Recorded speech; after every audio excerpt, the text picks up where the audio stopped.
नमस्कार मित्रांनो, महाराष्ट्रातील दिव्यांग बांधवांसाठी आजची ही माहिती अत्यंत महत्त्वाची आहे. कारण आजचा हा व्हिडिओ आपण खास संजय गांधी निराधार योजनेच्या लाभार्थ्यांसाठी आणलेला आहे. सध्या आपल्या सर्वांच्या मनात एकच मोठा प्रश्न आहे. एप्रिल महिन्याचा दिव्यांग पेन्शनचा हप्ता नेमका कधी येणार? अनेकांना प्रश्न पडला आहे की संजय गांधी निराधार योजनेचे पैसे आले, मग दिव्यांगांचे पैसे का रखडले आहेत? आज आपण यामागचे नेमके कारण आणि सत्य परिस्थिती जाणून घेणार आहोत. त्यामुळे व्हिडिओ सर्वांनी पूर्ण बघायचा आहे.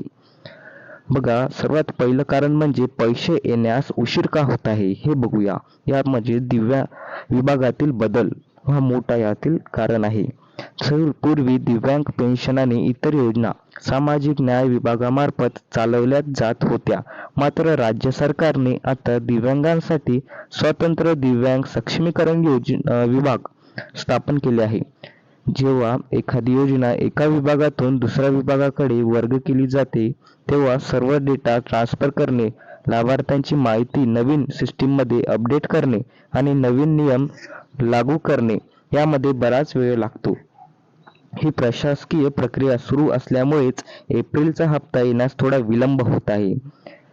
दुसरं कारण म्हणजे नवीन दिव्यांग सहायता पोर्टल मित्रांनो आणि केवायसी. मित्रांनो बघा, एक नवीन पोर्टल म्हणजे दिव्यांग सहायता पोर्टल आणि केवायसी. केवळ विभाग बदलणं म्हणून उशीर होत नाही, तर सरकार आता एक मजबूत पारदर्शक व्यवस्था तयार करत आहे. दिव्यांग सहायता पोर्टल म्हणजे सरकारने नवीन पोर्टल सुरू केले असून यावर प्रत्येक लाभार्थ्यांचे आधार, बँक डिटेल आणि दिव्यांग प्रमाणपत्र अपडेट केले जात आहे. दुसरं, केवायसी व्हेरिफिकेशन. लाभार्थी खरोखर पात्र आहे का आणि बँक खाते योग्य आहे का याची पडताळणी केली जात आहे. कायमस्वरूपी वर्सेस तात्पुरते दिव्यांग. आता सरकार या दोन्ही श्रेणीतील लोकांसाठी स्वतंत्र नियम बनवत आहे, ज्यामुळे खऱ्या गरजूंपर्यंत लाभ पोहोचेल. आता बघू तिसरं कारण म्हणजे आधी नियम मग पैसे सरकारी धोरण. मित्रांनो बघा, सध्या वरिष्ठ अधिकाऱ्यांच्या बैठका सुरू असून पेन्शन वितरणाचे नवीन निकष ठरवले जात आहेत. पेन्शनसाठी नवीन नियम. घाईघाईत पैसे वाटप केल्यास अपात्र लोकांना फायदा होऊ शकतो आणि किंवा पात्र लोक वंचित राहू शकतात. मित्रांनो बघा, यामुळेच इथे वेळ लागत आहे, कारण इथे पूर्ण प्रक्रिया सुरू आहे. विभाग इथं बदलला, त्या कारणाने इथं वेळ लागत आहे. म्हणजे आधी नियम सुद्धा इथे आलेले आहे. केवायसीचं सुद्धा कारण आहे किंवा पात्र लोक वंचित राहू नये, कारण घाईघाईने जर पैसे वाटप जर झाले तर काही जे अपात्र आहेत त्यांना सुद्धा लाभ मिळू शकतो. त्यामुळे इथे वेळ लागत आहे. त्यामुळे एकदा हा नियम पक्के झाले की लाभार्थी निश्चित झाले की पैसे नियमित खात्यात जमा होतील. मित्रांनो, आता बघा दिव्यांग बांधवांची परिस्थिती आणि वास्तव्य. अनेकांसाठी हे 2,500 म्हणजे 250 रुपये केवळ रक्कम नसून त्यांच्या जगण्याचा आधार आहे. औषधोपचार, अन्न आणि दैनंदिन खर्चासाठी हे पैसे खूप महत्त्वाचे असतात. जरी प्रशासकीय प्रक्रियेसाठी वेळ लागत असला तरी सरकारने या परिस्थितीचे गांभीर्य ओळखून लवकरात लवकर अधिकृत तारीख जाहीर करणे गरजेचे आहे.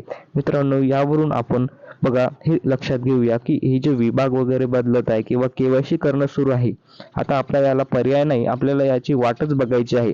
जेव्हा ही पूर्ण प्रक्रिया पूर्ण होईल तेव्हा हप्ता आपलं वितरण सुरू होणार आहे. पूर्ण प्रक्रिया नवीन असल्या कारणाने, पूर्ण डाटा ट्रान्सफर होत असल्या कारणाने याला वेळ लागत आहे. मी तुम्हाला पहिले सांगितले की नवीन एक पोर्टल सुद्धा आलेलं आहे, दिव्यांग सहायता पोर्टल. यामुळे तुम्हाला कुठलीही मदत आपल्या ऑनलाईन वेबसाईट म्हणजे या पोर्टलवरून तुम्हाला सरकारला, शासनाला इथे विचारता येणार आहे. आणि केवायसी सुद्धा करणं इथे सुरू आहे. जे अपात्र आहे त्यांना लाभ न मिळावा आणि जे खरंच पात्र लाभार्थी आहे यांनाच फक्त लाभ घेता यावा, या कारणाने पूर्ण प्रक्रिया सुरू आहे. नवीन इथे विभाग स्थापन सुद्धा झालेला आहे, यामुळे इथे वेळ लागत आहे. तर सर्वांनी इथे बघा पेशन्स ठेवून, म्हणजे इथे कोणीही घाई गडबड करायची नाही आहे. सर्वांना इथे पैसे मिळणार आहे. तुमचा जिल्हा हा नेमका कोणता आहे आणि तुम्ही कुठून हा व्हिडिओ बघत आहे आणि तुमची अडचण कुठली आहे हे मला कमेंट बॉक्समध्ये नक्की सांगा. कारण यामागचं कारण असं असतं, कारण आपण त्यावर सोल्युशन काढतोय, त्याला आपण पुढं तुमची जे काही अडचण आहे पुढं आपण विभागापर्यंत पोहोचवण्याचा प्रयत्न करत असतो आणि यावर आपल्याला काही उपाय मिळतं का यावर आपण कोशिश करतो. त्यामुळे नक्की नेहमी जेव्हा तुम्ही व्हिडिओ पाहता तेव्हा नक्की कमेंट करत चला आणि विचारत चला. आता बघा निकष अजून काय घ्यायचं आहे या व्हिडिओतून. सध्या कोणतीही अधिकृत तारीख जाहीर झालेली नाही. सर्वप्रथम कुठलीच तारीख इथे आलेली नाही की या तारखेला हप्ता येईल म्हणून, कुठलीच तारीख नाही. परंतु प्रक्रिया अंतिम टप्प्यात आहे, म्हणजे प्रक्रिया ही संपत आलेली आहे. तुमची माहिती आणि कागदपत्र योग्य असतील तर तुमचे पैसे कुठेही जाणार नाही. थोडा संयम ठेवा, प्रक्रिया पूर्ण होताच हप्ता जमा होईल.